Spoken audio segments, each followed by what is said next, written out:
എൻ്റെ ഒരു സംശയം, ഈ വവ്വാൽ കടിച്ചതിന് ശേഷം ഇമ്മോർട്ടലായ ആൾ അത് കഴിഞ്ഞ് യൗവനമാകുന്നവരെ വളർന്നു, അതിനുശേഷം വളർച്ച നിന്നു. എങ്ങനെയാണ് അതിന്റെ ഒരു മെക്കാനിസം എന്നതാണ്. அந்த வைரஸ் அது என்ன வைரஸ்? 25 வயசு வரைக்கும் வைரஸ் வளர்த்து விட்டுட்டு 25 வயசுக்கு அப்புறம் 1000 வருஷத்துக்கு மார்க்கண்டே மாதிரி அப்படியே இருப்பாங்க. என்றும் 25 மாதிரியே இருப்பீங்களா? அது என்னங்க வினோதமான வைரஸ்? எனக்கு 2 ஷாட் கொடுங்க. കേട്ട് കേട്ട് ഞാൻ മടുത്തു. Let's begin.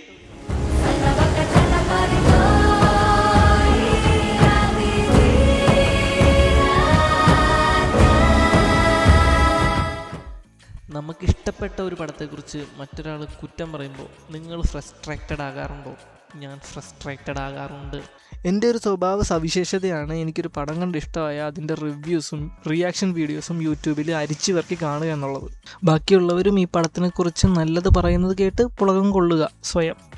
അങ്ങനെ ഞാൻ സെർച്ച് ചെയ്ത് കണ്ട ലോകയുടെ റിവ്യൂസിൽ അവർ ലോജിക്കൽ ഇഷ്യൂ ആയിട്ട് ചൂണ്ടിക്കാണിച്ച ചോദ്യങ്ങളിൽ ഒന്നാമത്തെ സാധനമാണ്, എങ്ങനെ കുഞ്ഞു നീലി വലുതായി, എന്തുകൊണ്ട് കിളവിയായില്ല?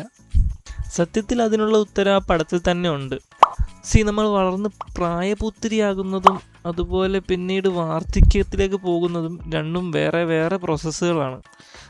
കുണുവാവയിൽ നിന്ന് നമ്മൾ പ്രായപൂർത്തിയാകുമ്പോൾ നടക്കുന്നത് നമ്മുടെ സെല്ലുകൾ അഥവാ കോശങ്ങൾ കൃത്യമായി വളരുകയും സെൽ ഡിവിഷനിലൂടെ പുതിയ കോശങ്ങൾ ഉണ്ടായി നമ്മൾ വളർന്നങ്ങ് പന്തളിക്കുകയാണ് ശരിക്കും ചെയ്യുന്നത്. പക്ഷേ വാർദ്ധക്യത്തിലേക്ക് കടക്കുമ്പോൾ ഈ വളർന്ന് പന്തളിച്ച നമ്മളുടെ കോശങ്ങൾക്ക് ഉണ്ടാകുന്ന ഡാമേജുകൾ റിക്കവറി ചെയ്യാനുള്ള കഴിവ് നഷ്ടമാകും.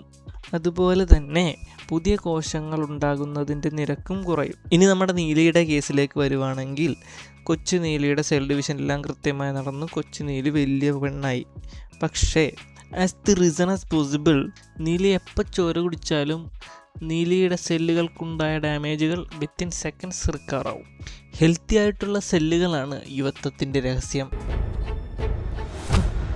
നീലിയുടെ പ്രധാന സൂപ്പർ പവറായിട്ട് ഈ പടത്തിൽ പലതവണ കാണിക്കുന്നതും ഇങ്ങനെ ബ്ലഡ് കുടിച്ച് റിക്കവർ ആവുന്ന സാധനമാണ്, in addition to super strength and speed.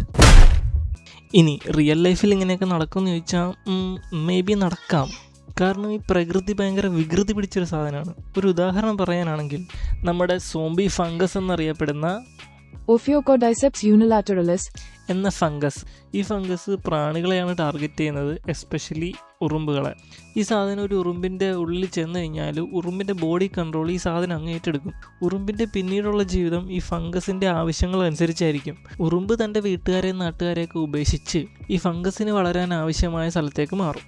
Just like നമ്മുടെ നീലി നാട്ടുകാരെയൊക്കെ ഉപേക്ഷിച്ച് സൂര്യപ്രകാശം ഇല്ലാത്ത സ്ഥലത്തേക്ക് മാറിയതുപോലെ.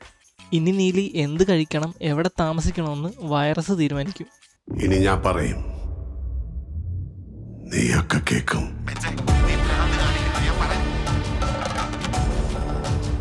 ഇനി നമുക്ക് മല്ലു അനലിസ്റ്റ് അണ്ണൻ്റെ തന്നെ മറ്റൊരു പരിഭവവും കൂടി കേൾക്കാം. പിന്നെ ഒന്നും അറിയാത്ത കുറെ കമാൻഡോകളെ നല്ലവളായ ചന്ദ്ര ക്ലൈമാക്സിൽ തീർത്ത് കളയുന്നതിനോട് എനിക്ക് അത്ര യോജിപ്പില്ല.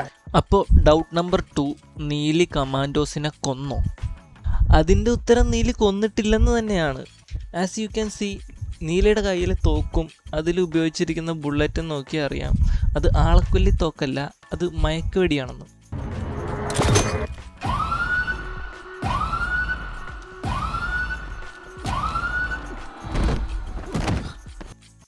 ആ ബുള്ളറ്റ് ശരീരത്തിൻ്റെ ഉള്ളിലോട്ട് കയറുന്നു കൂടിയില്ല. അനലിസ്റ്റ് അണ്ണന് ഇത് മനസ്സിലാകാഞ്ഞിട്ടാണെന്ന് എനിക്ക് തോന്നുന്നില്ല. ചിലപ്പോൾ പുള്ളി വീഡിയോ ഫണ്ണാക്കാൻ വേണ്ടി ചെയ്തതായിരിക്കും.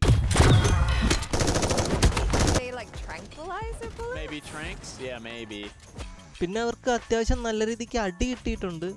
പക്ഷെ അവർ കമാൻഡോസ് ആണ്, അതുപോലെ ഫുൾ ഗിയറപ്പായിട്ടാണ് ഓപ്പറേഷൻ ഇറങ്ങിയത്. അതുകൊണ്ട് അതിന് ചാകാൻ സാധ്യതയില്ല. പിന്നെ ഞാൻ കേട്ട വേറൊരു ഡൗട്ടാണ്, ഇത് ഇപ്പോൾ ആരാ ചോദിച്ചതെന്ന് എനിക്ക് ഓർമ്മയില്ല. എന്നാലും സിനിമയുടെ ഒരു ഭാഗത്തിൽ നീലിക്ക് ശക്തി കൊടുത്തത് ദേവിയാണെന്നും മറ്റൊരു ഭാഗത്തിൽ വൈറസ് ഇൻഫെക്റ്റ് ചെയ്തുകൊണ്ടാണ് നീലി ഇങ്ങനെ ആയതെന്നും പറയുന്നുണ്ട്. ഇതിലേതാണ് ശരിക്കുമുള്ള സംഭവം എന്ന രീതിയിൽ ഒരാൾ ക്വസ്റ്റ്യൻ ചോദിച്ചിട്ടുണ്ടായിരുന്നു.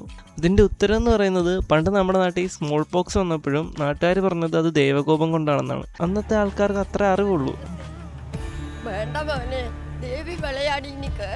അവർക്കറിയാത്ത എന്ത് സംഭവം വന്നാലും നല്ലതാണെങ്കിൽ ദൈവകൃപ, ദോഷമാണെങ്കിൽ ദൈവദോഷം എന്നേ പറയുള്ളൂ. വർഷങ്ങൾക്കിപ്പുറം വരുമ്പോൾ സയൻസ് ഇത്രയും വളർന്നു, നമുക്കറിയാം അതിൻ്റെ പിറകിൽ വൈറസ് ആണോ ബാക്ടീരിയ ആണോ അത് മറ്റെന്തെങ്കിലും ആണോ എന്ന്. പടത്തിലും ഈ 2 എക്സ്പ്ലനേഷനും 2 ടൈം പീരീഡിൽ കൊടുക്കുന്നതുകൊണ്ട് അത് ലോജിക്കലി കറക്റ്റാണ്. അവസാനമായിട്ട് എനിക്കൊരു റിവ്യൂവറിനെയും കൂടി പറയാനുണ്ട്, നമ്മുടെ ബ്ലൂ സട്ടൈ അണ്ണൻ. പുള്ളിയുടെ ലോജിക്കൽ ക്വസ്റ്റ്യൻസൊക്കെ ഉത്തരം തരണമെങ്കിൽ എനിക്ക് അതിന് സെപ്പറേറ്റ് വീഡിയോ ചെയ്യേണ്ടി വരും. ഭാവിയിൽ വേണമെങ്കിൽ നമുക്ക് അതിനെപ്പറ്റി ആലോചിക്കാം. പുള്ളിയുടെ റിവ്യൂ കണ്ടപ്പോൾ എനിക്ക് ഡൗട്ട് തോന്നിയത് പുള്ളി ഈ പടം തന്നെയാണോ കണ്ടത്, അതോ ഇനി തിയേറ്ററിൽ പോയി ഒളിഞ്ഞിട്ട് നോക്കി വേറെ എന്തൊക്കെയോ കണ്ടിട്ട് വന്ന് പറയുന്ന പോലെയൊക്കെയാണ്. പുള്ളി എന്തൊക്കെയൊക്കെയോ ആണ് പറയുന്നത്. അതുകൊണ്ട് ഞാനതങ്ങ് വിട്ടുകളയാണ്. അവസാനമായി പറയാനുള്ളത് ഒരു നന്ദിയാണ്. പണ്ട് മാർവലിൻ്റെയും DC-യുടെയൊക്കെ ഹിഡൻ ഡീറ്റെയിൽസ് എക്സ്പ്ലെയിൻ ചെയ്യുന്ന വീഡിയോ ഒക്കെ കണ്ട് എന്ന് പറഞ്ഞ എന്നെക്കൊണ്ട് നമ്മുടെ മലയാള ഇൻഡസ്ട്രിയുടെ ഒരു സൂപ്പർ ഹീറോ മൂവിയുടെ എക്സ്പ്ലനേഷൻ ചെയ്യാൻ അവസരം ഒരുക്കി തന്നതിന്. അപ്പോൾ ഈ വീഡിയോയെക്കുറിച്ചുള്ള നിങ്ങളുടെ അഭിപ്രായം താഴെ കമൻറ്റ് ചെയ്യുക. വീഡിയോ ഇഷ്ടപ്പെട്ടെങ്കിൽ ലൈക്ക് ചെയ്യുക, ചാനൽ സബ്സ്ക്രൈബ് ചെയ്യുക. അപ്പോൾ okay, bye. Follow for more.